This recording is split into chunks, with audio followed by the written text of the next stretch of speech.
Então, eu vou apresentar aqui para vocês a análise de conformidade, só que eu vou usar, durante essa demonstração, uma ferramenta acadêmica que usa o tipo de modelo de processo declarativo. Então, um pouquinho antes da demonstração, eu vou explicar, fazer uma breve introdução aqui aos modelos de processo declarativos.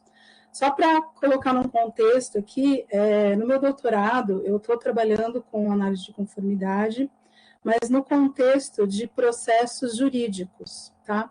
Os processos jurídicos, eles têm um tipo de, uma natureza, né, desses processos, que vocês vão entender aqui, espero que vocês entendam, né, na minha apresentação, o porquê que os processos declarativos são interessantes para a gente fazer análise de conformidade quando a gente trabalha com processos de negócio que são intensivos em conhecimento, que é o caso dos processos jurídicos, tá? Então, vamos lá. Bom, aqui é só a referência. A ferramenta que eu vou mostrar para vocês hoje, durante a demonstração, ela se chama RUM.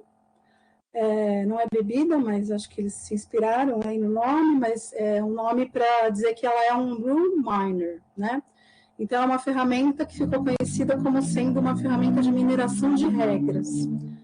Aqui eu deixei o site, aí depois vocês podem explorar o site e os pesquisadores que desenvolveram essa ferramenta, a universidade, né, deles, e ali tem os papers, as referências todas da ferramenta, vocês podem fazer o download da ferramenta e depois experimentar todas as funcionalidades aí que a gente vai ver hoje, tá?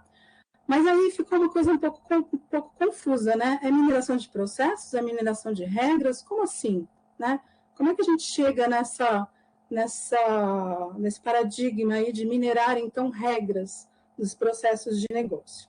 Então, para explicar isso, eu vou ter que passar pelos processos declarativos, tá? Então, vamos lá. Eu queria lembrar, eu sei que vocês tiveram aí no curso uma sessão aí para falar só sobre BPM, sobre modelagem de processos de negócio, e a gente sabe que os modelos de processos de negócio, eles são uma parte fundamental da mineração, né? Toda a mineração, ela diz respeito a gente descobrir modelos, representações gráficas, né, dos processos de negócio, que sejam representativas, né, de como que as atividades funcionam nas organizações. E o próprio uso, né, de diferentes tipos de modelos de processos, vocês devem ter visto aí as Workflow Nets, Petri Nets, enfim, o próprio BPMN, né, as diferentes formas da gente representar os modelos de processo de negócio, eles exercem um papel fundamental nos próprios algoritmos de descoberta da mineração e nos algoritmos de conformidade, de token replay, né, a representação dos processos ela é muito importante. Mas a gente precisa lembrar, não podemos esquecer, né, que todo modelo, independente aí da mineração ou de qualquer área do conhecimento, ele é sempre uma representação da realidade, né? E como toda representação da realidade, ela é falha, né? Eu gosto muito dessa frase aqui, quando dou aula de modelagem e tal, a gente fala que todos os modelos estão errados, né? Alguns são úteis. Então, dependendo da representação que a gente faz dessa realidade, e na mineração isso é muito verdade, se a gente tiver um bom modelo, ele vai ser útil para a gente fazer uma análise desse processo, melhoria desse processo, e todas as vantagens aí que a mineração de processo pode trazer, tá? E aí, o que acontece é que esses processos de negócio, né, que estão ali na realidade, eles podem ter características muito diferentes. Quem trabalha com processos sabe disso, né? Existem processos com diferentes níveis de complexidade. Então, fazer uma mineração de processos, por exemplo, de solicitação de pedido de viagem, né, numa empresa, por exemplo, e fazer uma mineração de processos de tratamento médico dentro de um hospital é completamente diferente em relação à sua complexidade, né? Lógico que quando um médico está definindo qual que é o tratamento que o paciente vai receber, existe toda uma análise complexa ali que ele está fazendo. Por outro lado, os processos, por outro lado não, além disso, né, os processos eles são diferentes se a gente for comparar ali a previsibilidade, né? Então, ao mesmo tempo, eu posso comparar aquele processo de solicitação de viagens, né, que tem ali um roteiro esperado, né, de etapas de aprovação, de análise, etc., com um processo, por exemplo, de comunicação, de troca de e-mail, de comunicação por WhatsApp. Eu não sei exatamente, quando eu mando uma mensagem para alguém, o que aquela pessoa vai responder, né? E eu tenho também essa dimensão da repetitividade, né? Tem processos que se repetem, né, milhões, milhares de vezes aí, como, por exemplo, essas trocas de e-mail que a gente tem dentro das organizações, e processos que, né, temos processos agora de gestão, né, de pandemia que estão acontecendo aí, pelo menos pela primeira vez no século, aí a gente espera que eles não aconteçam mais aí nos próximos anos, mas enfim. Então, os processos de negócio têm essas características que são muito diferentes, né? E essas 3 características, especificamente, elas têm muito a ver com a influência que a decisão humana e o ambiente exerce, né, na ordem e na coordenação das atividades de um processo, né? E tudo isso é levado em conta quando a gente escolhe um tipo de representação, um tipo de modelo para modelar aí os processos de negócio.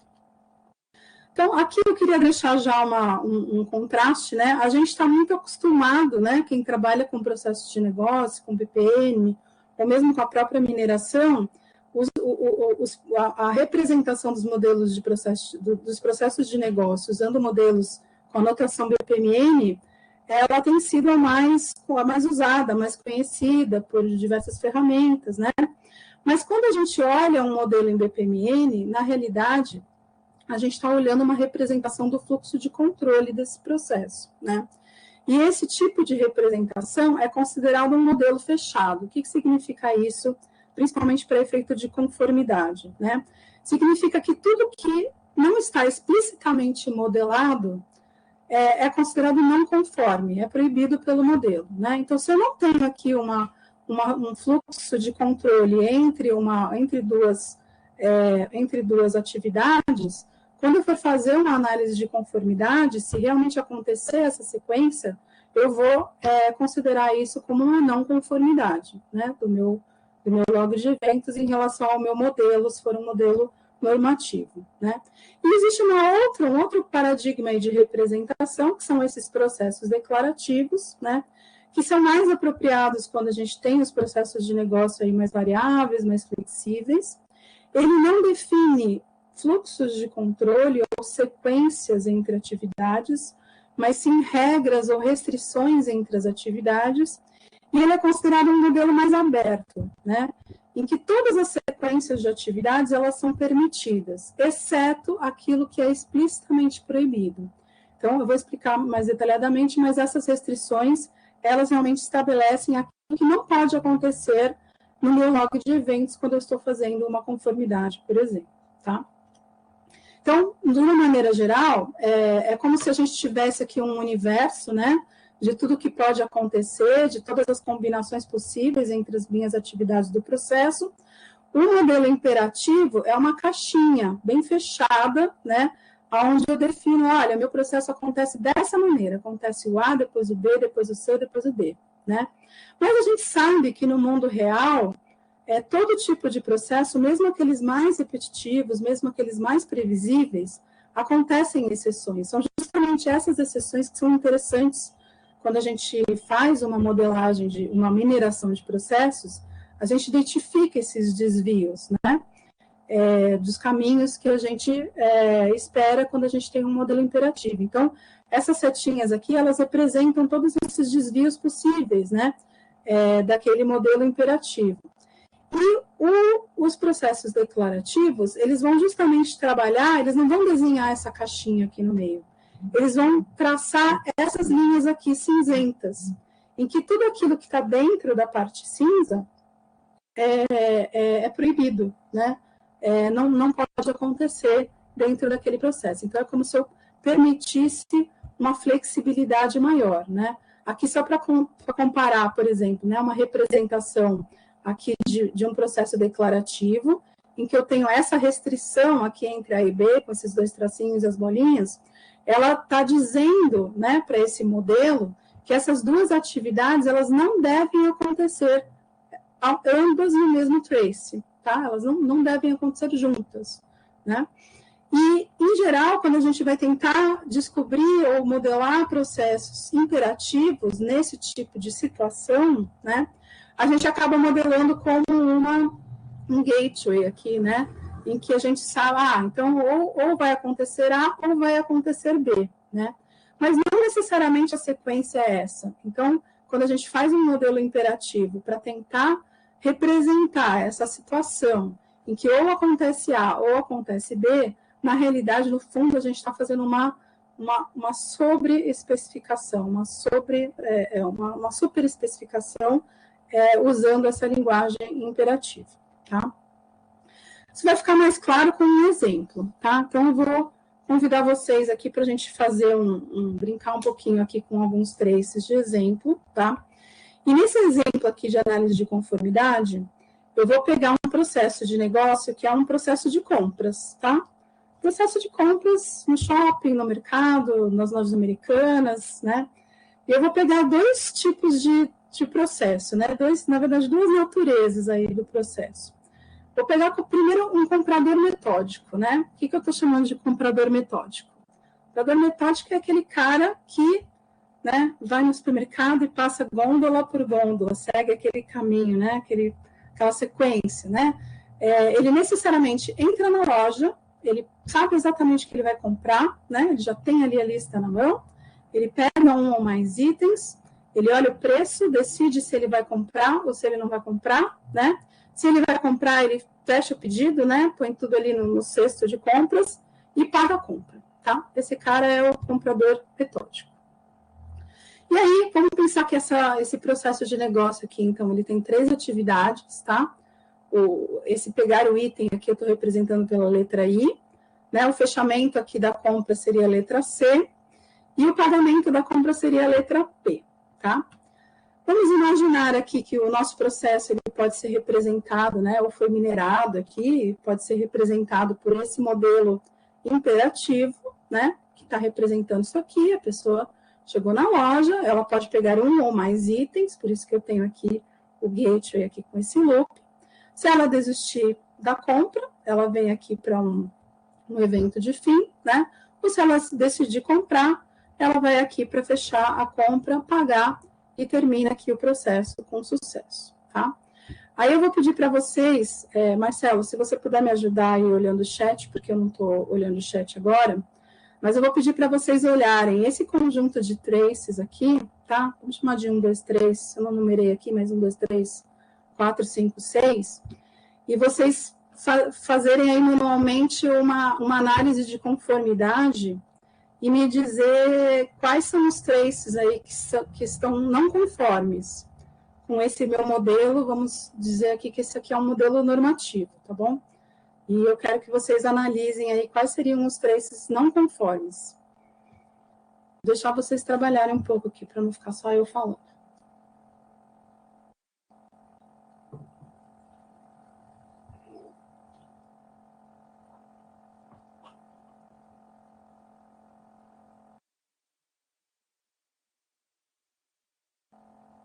E aí, alguma resposta? Nada ainda, tem gente digitando. O Renato respondeu o 1, o 2 e o 6. Como não conforme. 1, o 2 e o 6 são não conformes, ok. Mais alguém? Quem dá mais? O 3, a Cibele e o Adilson responderam que os 3 é não conforme. Não sei se eles adicionaram ou se eles disseram que é só o 3. Mas Alguém mais? a Cibele disse que não, que é apenas o 3 e o 6. O Luciano disse que é o 3 e o 5. O Adilson disse que é o 4, a Cibele disse que é o 4 e o 4. O Rodrigo disse que é o 1, 4, 5 e o 6. O Fábio, 4 e o 5. Mara, 4 e o 5. Joyce, 1, 4 e 6. A maioria está achando que o 3 é conforme, né? Parece que é o I, o X e o I. E o A, o H, o A, o H, o A e o H, e o A e o H. Não confunde a Adriana, Marcela. Eu só falei ishi, ha, ha, ha. Já estava imaginando, já. Não, beleza. Vou mostrar o gabarito, então, gente. Vamos lá. Tá? Eu não sei se o pessoal entendeu que o primeiro era válido, era um, porque agora alguém perguntou, tem quantos? 7 ou 6 no total? Tem 6 no total. Tem 6 traces aqui, certo? É. O que é o primeiro? O primeiro é a pessoa que entrou na loja, não gostou e foi embora, certo? Uhum. Vamos tentar linkar com a realidade aqui, essa representação. A pessoa entrou na loja, não gostou, foi embora, tá? O segundo, a pessoa pegou 3 itens, provavelmente achou caro e também foi embora, tá? Veja que o primeiro trace, que é o trace vazio, ele não é conforme. Eu não consigo fazer um replay aqui nesse modelo e realmente conseguir passar pelo evento de início e chegar num evento de fim sem passar por nenhuma atividade. Vocês concordam? Não dá, tá? O segundo também é conforme, porque eu consigo realmente pegar 3 itens, fazer o loopzinho aqui e simplesmente sair, né? E ele está conforme o modelo.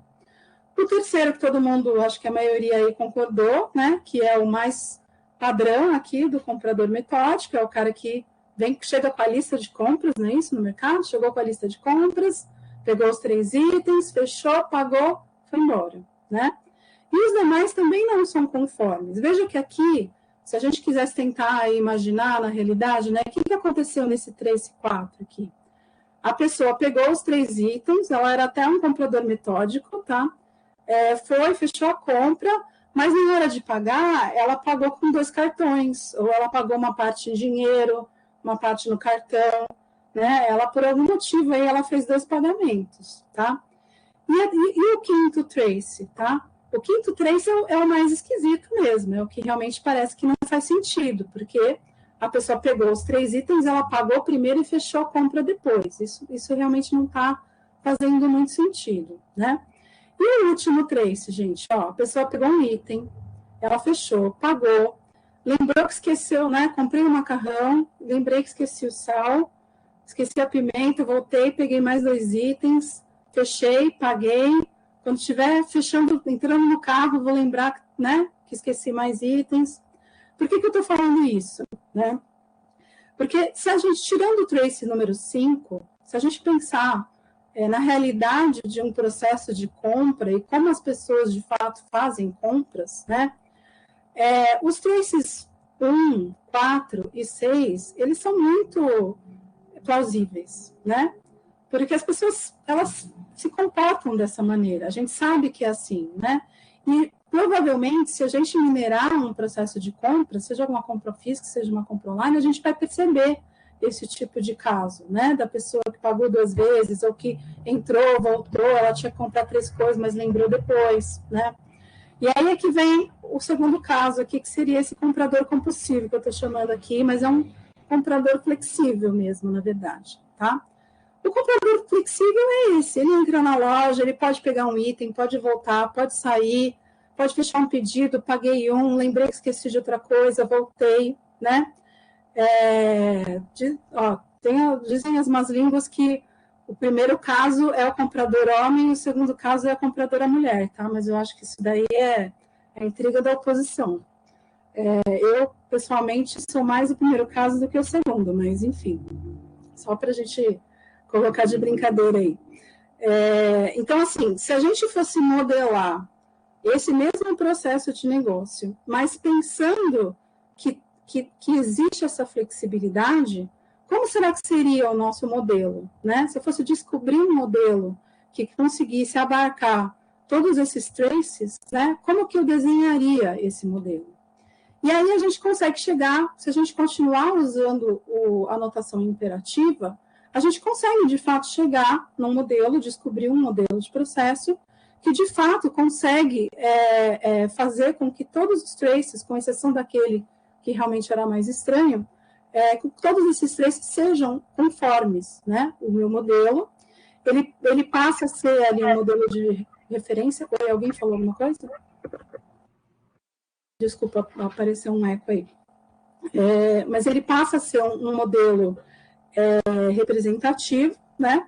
Só que o que acontece? Quais são os problemas aí dos meus modelos, se eu comparar o meu primeiro modelo com o meu segundo modelo? O primeiro modelo, ele é um modelo muito simples, né? Ele é um modelo que está correto, mas ele é ruim de generalização. Vocês devem ter visto aí, né? Já devem ter conversado sobre as métricas, né? De qualidade quando a gente faz mineração de processo. Então, ele é ruim, ele é pouco generalizado. O segundo modelo, por outro lado, ele também é correto, ele é muito generalizável, mas ele é incompreensível, ele é muito ruim de simplicidade, ele quase tende para um modelo do tipo flor, né? O que é o modelo do tipo flor? É aquele que tudo é permitido, todos os traces eles vão passar, mas, por outro lado, esse modelo ele não vai me explicar bem, né, aquele processo que eu estou tentando descobrir. Bom, e qual que é a saída, então? Uma das saídas, né, para quando a gente trabalha com esse tipo de processo, que tem muita flexibilidade, que é intensivo de conhecimento, é usar uma outra representação, que é justamente essa representação dos processos declarativos, né? Por que isso? Porque quando a gente parte para usar essa representação imperativa, né? Os modelos imperativos, nesse tipo de processo da área da saúde, processo da área jurídica, enfim, outros processos aí, a gente está, na verdade, fazendo a receita perfeita do prato de macarronada, né? Vocês também já devem ter conversado aí no curso, quando a gente faz mineração de processos, da diferença entre a gente descobrir um modelo de processo de tipo lasanha e um modelo de processo de tipo espaguete, né?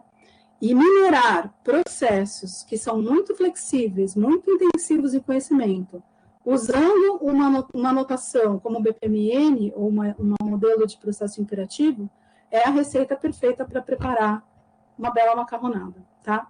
E aí a gente pode ter resultados aí que não são tão bons no sentido de representação aí do processo que a gente quer analisar e melhorar, tá?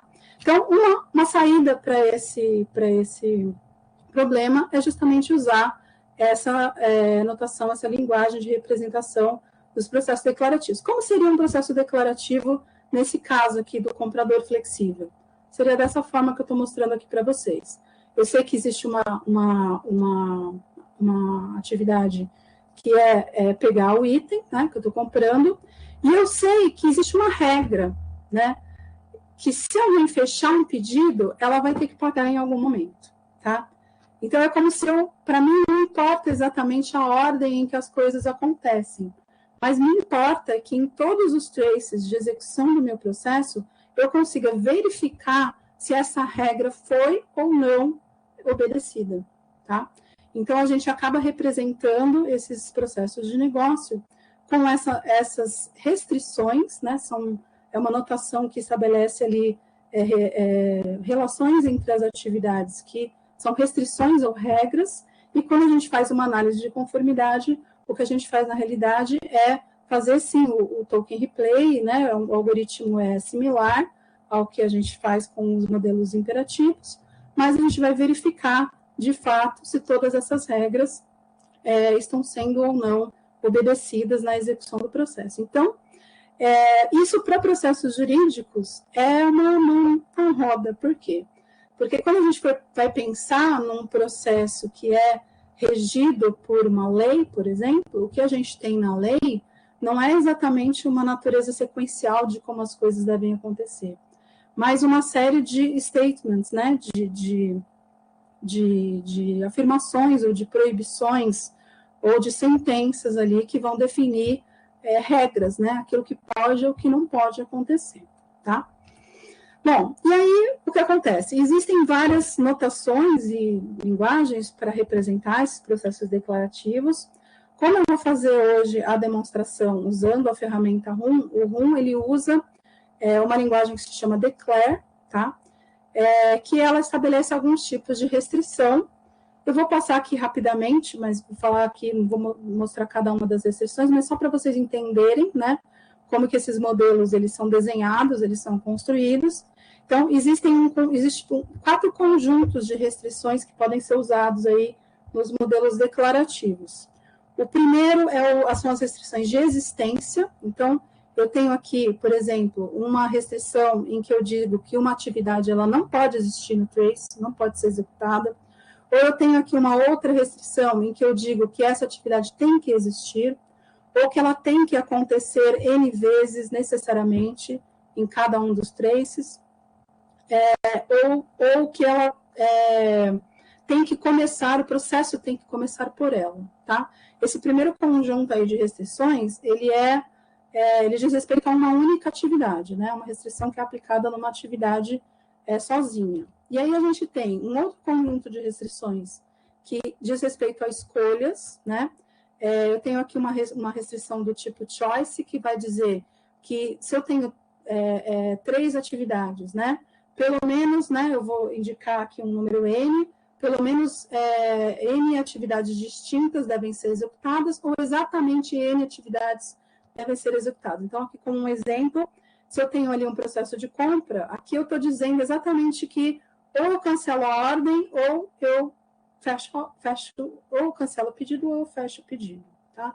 Necessariamente uma das duas tem que acontecer. É assim que eu represento essa relação.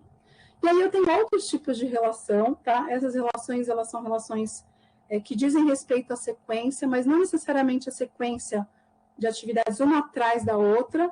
Eu posso ter, por exemplo, uma relação de sucessão, né, que tem essa setinha aqui, que diz que a atividade A e B, elas devem ser executadas nessa sequência, mas não necessariamente uma em seguida da outra. Eu posso ter no meu trace A, C, D, E e depois o B, né?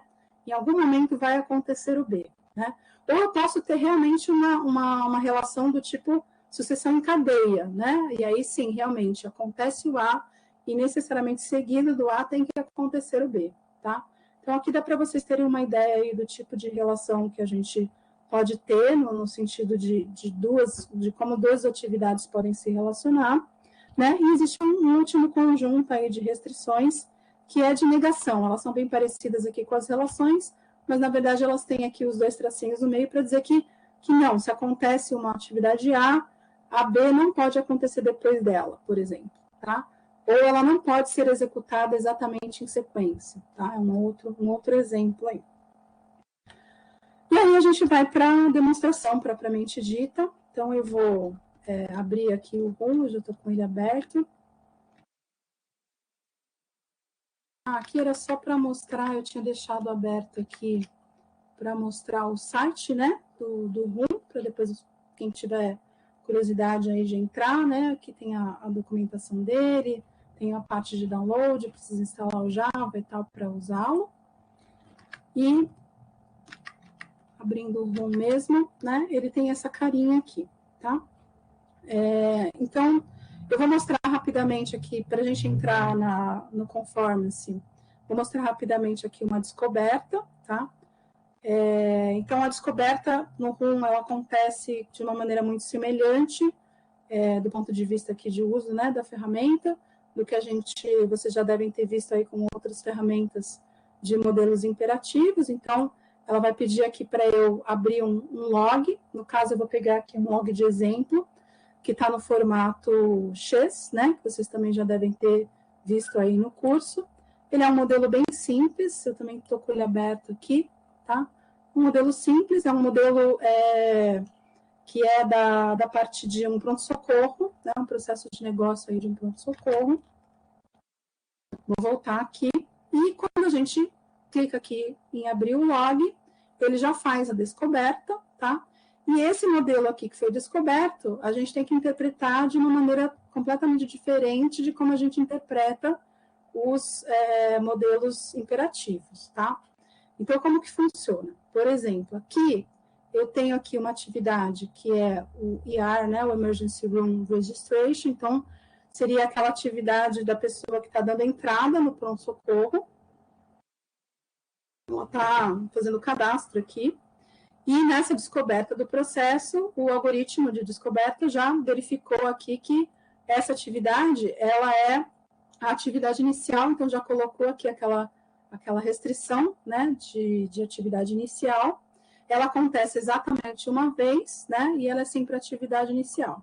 E aqui eu tenho, por exemplo, o chain succession, né, que é uma sucessão em cadeia. Então, eu tenho uma relação entre a atividade aqui de registro do pronto-socorro e uma atividade aqui de tomar um antibiótico, né? Não sei exatamente aí que tipo de pronto-socorro ou que tipo de processo de negócio, mas aqui a pessoa deu a entrada, ela já vai para a sessão de antibiótico, tá? Em 100% dos casos. Então, ela também acontece aqui exatamente uma vez. Então, essas caixinhas cinza que estão em cima da atividade são aquelas restrições unárias, né? Que dizem respeito à atividade sozinha. E essas setinhas aqui, que estão entre duas atividades, são aquelas restrições de sucessão e de ordem em que as coisas têm que acontecer, tá?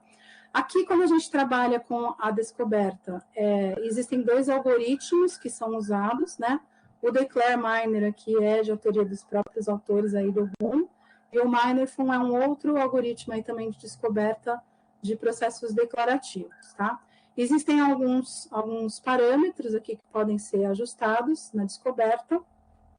Existem tipos de representação aqui também, que o modelo pode ser representado, as constraints, né, as restrições, elas podem ser explicadas aqui em texto, na forma de texto, ou na forma de autômata também, a gente também consegue ver esse modelo na forma de autômata, tá? No caso aqui, quando a gente faz uma descoberta de processo, a ferramenta ela permite a gente salvar um snapshot. O que é um snapshot? É como se eu salvasse esse modelo que foi descoberto, né, para eu, por exemplo, usá-lo como um modelo normativo quando eu vou fazer a conformidade, né? O que é a conformidade em mineração de processos? Isso vale para qualquer modelo de processo imperativo ou declarativo. A conformidade é uma análise que a gente faz em que a gente define um modelo de processo que usualmente é uma representação normativa, ou seja, é um ideal de processo que eu quero que seja executado, né? E eu comparo esse modelo ideal com o meu log, né? O meu log vai ser ali o registro do que de fato aconteceu, né, dentro da minha organização, e o modelo normativo como se fosse aí um modelo ideal, né, de como que eu gostaria que o processo fosse. E aí a análise de conformidade vai fazer uma comparação entre os dois, tá? Então, eu vou salvar esse snapshot aqui, como sendo o snap, na verdade, esse snap aqui, ele está considerando um parâmetro aqui de 90% de suporte, né, de obediência às restrições, quando ele fez a descoberta, e eu vou fazer uma análise de conformidade, justamente usando esse modelo, que eu salvei agora, que acho que foi esse último, e vou selecionar o mesmo log, tá? E vou fazer o check de conformidade aqui, clicando aqui no check.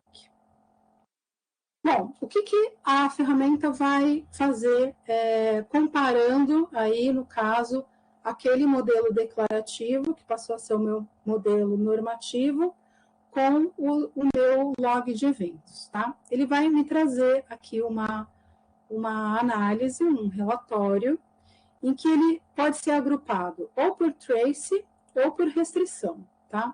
Se eu agrupar esse relatório por trace, o que ele vai fazer? Ele vai pegar o caso número 1, o primeiro caso que está lá no meu log, e ele vai olhar para cada uma das restrições que estão no meu modelo normativo, se essa restrição ela está sendo obedecida ou não. Então, por exemplo, aqui ele está verificando se aquela restrição de que o registro no pronto-socorro tem que ser a atividade inicial, ela está ou não sendo obedecida. Ela está conforme ou não conforme no case 1, tá? E aí, a gente tem aqui esses verdinhos, essa parte mais gráfica aqui, em que ele vai verificando cada uma das restrições.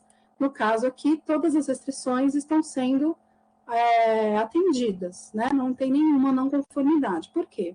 Porque eu peguei o próprio modelo, né, de descoberta ali que eu fiz, e ele está sendo comparado com o próprio log de eventos que eu usei para a descoberta, que já está com 90% ali, 100% na realidade de aderência, né, com o meu log. E se eu olhar por restrição, aí eu posso ver restrição por restrição, ou seja, regra por regra. Por exemplo, aquela restrição de que o registro no pronto-socorro tem que ser exatamente seguido do setor aqui de antibiótico, ela está sendo atendida no case número 1, ela está sendo atendida no case número 2, está sendo atendida no case número 3, tá? Então, é esse tipo de relatório, é esse tipo de resultado que o conformance checking a análise de conformidade vai me trazer quando eu uso uma ferramenta como o RUM, que trabalha aí com os processos declarativos. Então, para a gente simular aqui uma não conformidade, o que eu vou fazer? Eu vou voltar aqui na descoberta, tá? Eu vou diminuir aqui a necessidade de obedecer às constraints no meu modelo. Eu vou tentar obter um modelo mais simples, mas que não tenha um fitness tão bom, tá? Vou pedir para ele descobrir novamente, ele já descobriu aqui um outro modelo. Veja que nesse modelo, ó, ele já está indicando aqui que, por exemplo, essa restrição, né, da sucessão em cadeia, ela só está sendo atendida em 66,7% dos casos, tá? Então, ele já é um modelo que foi descoberto aqui com outro parâmetro, né? Eu vou salvar esse modelo como sendo o meu SNAP 50, tá? E aí eu vou voltar lá na conformidade, tá? E vou fazer uma nova conformidade. Vou pegar aqui o SNAP 50, vou selecionar o mesmo log e vou fazer a checagem, tá? Ele fica aqui, ó, com as várias análises que você faz, ele vai mantendo com abas até para você poder comparar, né, os resultados das conformidades que você está avaliando, tá? E aqui no caso do 50, o que vai acontecer? Se eu olhar aqui case por case, eu vou ver que tem alguns deles em que justamente não está obedecendo a regra, tá? Então, por exemplo, aqui existe uma regra aqui de sucessão em cadeia entre o setor de antibióticos e a triagem, né? E ela deveria acontecer uma logo depois da outra. E nesse caso aqui, nesse case número 2, ela não está acontecendo. Então, ele indica para mim exatamente aonde no meu log as regras elas não estão sendo obedecidas, tá? Isso é a mesma coisa quando eu trago o relatório aqui por restrição, tá? Eu posso ver restrição por restrição, deixa eu ver se essa aqui que não deu certo, né? Restrição por restrição e caso a caso, quais são os pontos do meu processo, as execuções, né? Que não estão obedecendo ali o meu modelo normativo. Então, acredito que nessa altura do campeonato vocês já consigam aí fazer um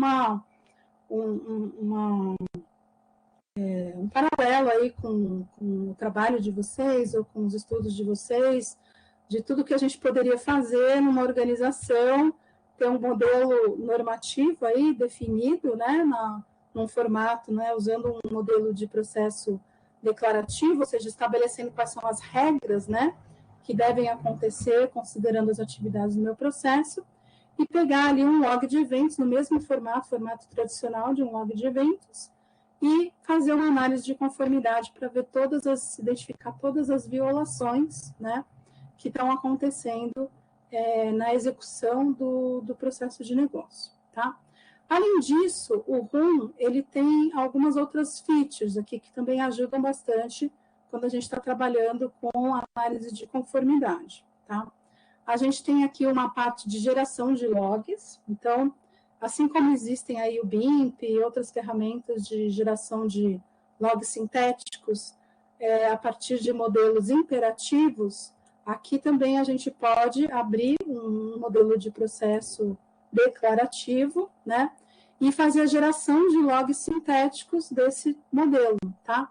E aqui a gente pode ajustar aqui quantos eventos a gente quer por trace, o mínimo, o máximo, né? Quantos casos a gente quer positivos, negativos, né? Fazer a geração aqui.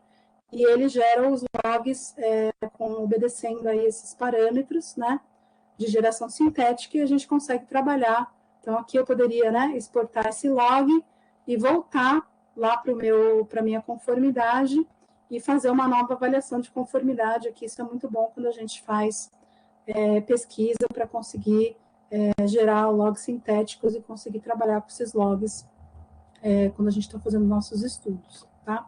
Além disso, essa ferramenta RUM, ela tem também um editor de modelos declarativos, né? Então, eu tanto posso abrir aqui um novo modelo, como se fosse um visage mesmo dos processos declarativos, né?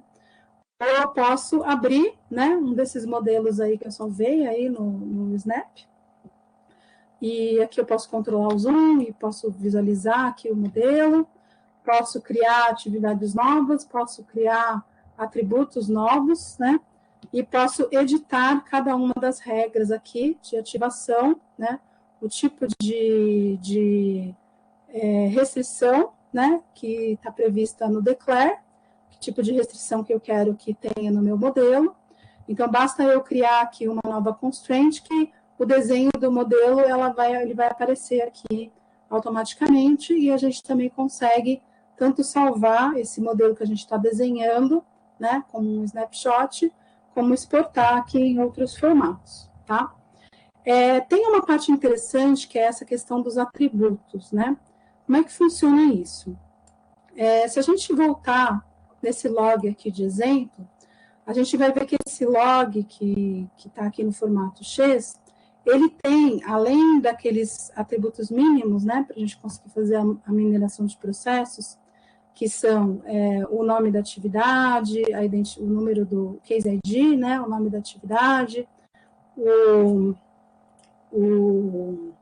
timestamp, né, em que aquela atividade aconteceu. A gente vai perceber que tem algumas atividades em que a gente tem atributos adicionais. Por exemplo, esse group aqui. Toda vez que faz uma triagem aqui no pronto-socorro, a gente tem atributos adicionais, tá? Aqui também, ó, tá vendo que a gente tem um grupo, a gente tem o nome do atributo e a gente tem um valor para ele, tá? Vocês provavelmente já viram também aí em outras ferramentas de mineração, que além daqueles atributos mínimos, né, do case ID, do nome da atividade, timestamp, é muito comum na mineração do processo, mineração de processos, a gente trabalhar com atributos adicionais, né? Então, no meu caso, por exemplo, que faço mineração de processos judiciais dentro dos tribunais de justiça, né? Eu faço análise ali de quais são as atividades que estão ocorrendo quando alguém entra com um processo judicial e aquele processo judicial está tramitando lá dentro do tribunal. Cada vez que uma atividade é executada, eu tenho atributos adicionais que dizem respeito àquela atividade. Então, eu sei qual foi o juiz que movimentou aquele processo, eu sei qual foi a parte que foi envolvida, eu sei, às vezes, o valor da causa que está declarado ali no processo, eu sei se aquele processo está no formato digital, ele está no formato em papel. Ou seja, eu tenho vários atributos adicionais que, na hora de fazer análises de desempenho ou análise de conformidade, eles me ajudam a saber, no caso de uma violação, se aquela violação está associada a algum juiz que está julgando o caso, ou alguma vara de justiça, ou enfim.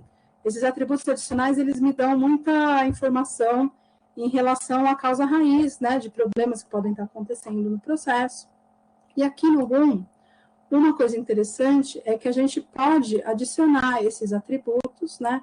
Eu posso vir aqui e dizer que eu tenho um atributo group, que é um inteiro, né, o tipo de variável, né, como se fosse uma variável aqui, né? Eu vou dizer aqui, por exemplo, que esse grupo pode ser do tipo A, B ou C. Esse grupo pode representar, por exemplo, um grupo de pacientes, né? Um paciente que tem plano de saúde A, B ou C, por exemplo, pode ser o plano de saúde, pode ser o tipo sanguíneo da pessoa, pode ser, enfim. E eu posso associar esse atributo com uma determinada atividade, tá? E quando eu faço isso, quando eu tenho uma restrição que está justamente falando, né, que, por exemplo, a atividade de triagem no pronto-socorro tem que acontecer exatamente uma vez, pode ser que essa restrição ela tenha que acontecer exatamente uma vez quando o meu case ele tem esse grupo, né, quando o meu grupo é igual, tá? Eu posso fazer esse tipo de condição, que é como se fosse uma restrição adicional, eu posso dizer aqui no RUM, na minha descrição de regras, que essa regra ela só vale quando determinados atributos do meu case têm determinados valores, né? Então, um outro exemplo desse tipo de restrição é quando, por exemplo, quando eu tenho uma regra, né, uma lei, que só se aplica se a pessoa, no caso, né, for menor de idade, né?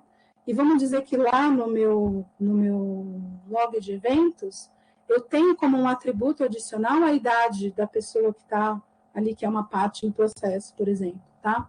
Então, nesse caso, o RUM ele me permite fazer aqui um modelo normativo que é mais rico, né, do que simplesmente uma regra ali de relação entre as atividades. Eu consigo olhar no caso específico de um case, no valor de uma variável que aquele case tem, e eu consigo colocar isso daqui como uma condição de ativação daquela regra. Então, aquela regra ela só vai ser verificada na minha análise de conformidade se de fato aquele parâmetro tiver um determinado valor, tá?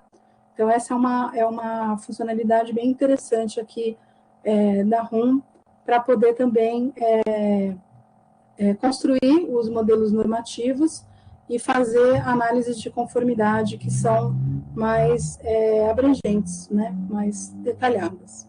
Tá? E tem também uma última parte aqui do RUM que eu queria mostrar, que é uma parte de monitoramento, que é muito parecido com o vídeo aí que a Sara mostrou logo antes, né, em que a gente consegue fazer uma espécie de token replay mesmo, né, de selecionar aqui um log, né, e selecionar aqui um modelo específico, né, um modelo de referência, selecionei um log, e aqui eu consigo fazer esse monitoramento como se eu estivesse fazendo replay de execução daquele processo, atividade por atividade, case por case, tá? Aqui a gente tem deixa eu diminuir um pouquinho aqui o modelo, a gente tem uma funcionalidade aqui do token replay, em que ele vai executando, de fato, o log passo a passo, e essas cores, né, elas vão mostrar se cada uma dessas restrições que estão no meu modelo normativo, quando elas estão verdinhas, significa que elas foram satisfeitas temporariamente, mas ele precisa percorrer todas as atividades do log para ter certeza de que elas vão ser satisfeitas mesmo permanentemente. E quando a gente tem violações, a gente tem o vermelhinho aqui, então eu vou pegar, agora eu não lembro direito, acho que era o case número 2 que tinha violação, né? Vamos ver. Ele vai executando e vai mostrando aqui com as cores, o case número 2 tinha aquela violação aqui da restrição de resposta aqui em cadeia, né? Em que ele já vai me mostrar qual foi o momento, né, de execução do log em que aquela restrição já foi violada, né? E nesse caso aqui permanentemente violada. Às vezes pode até ter uma restrição temporária, porque como eu mostrei para vocês, né, as restrições ali no declare, elas são muito soltas, né? Às vezes eu digo, olha, tal atividade, ela tem que acontecer em algum momento depois né, atividade B tem que acontecer em algum momento depois da atividade A.